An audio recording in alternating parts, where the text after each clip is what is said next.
এই সান্ডা, সৌদি আরব দা সান্ডা। মাল ধরে লাইছি, আজকেও মাল ধরে লাইছি।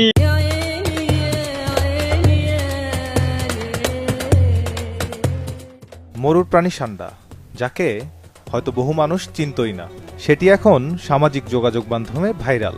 টিকটিকির মতো দেখতে, কিন্তু আকারে বিশাল। প্রাণীটির নাম মনিটর লিজার্ড।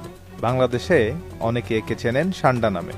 মরুর এই প্রাণী এখন ভিডিও, রম্যকথা, হাস্যরসাত্মক পোস্ট ও মিমের বিষয়বস্তু।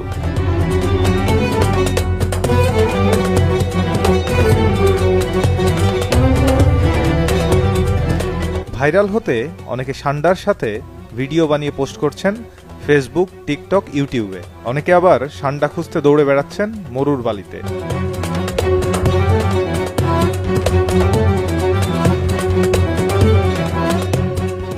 এই দৃশ্যে যেমন বিনোদিত হচ্ছেন নেটিজেনরা, তেমনি প্রশ্নও জন্ম দিয়েছে, এটি কি আদৌ খাওয়া যায়?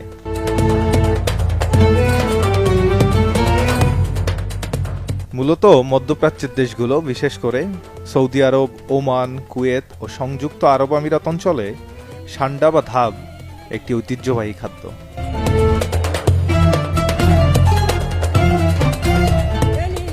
বেদুইন সংস্কৃতিতে এটি শুধু খাদ্যই নয়, বরং একটি শক্তিবর্ধক উপাদান হিসেবেও বিবেচিত। আয়ুর্বেদিক চিকিৎসায় ব্যবহৃত এই তেলকে অনেকে যৌন শক্তি বৃদ্ধির উপাদান হিসেবে প্রচার করে থাকেন। যদিও বিজ্ঞানসম্মতভাবে এর কার্যকারিতা প্রমাণিত নয়, তবুও বাজারে এর চাহিদা রয়েছে।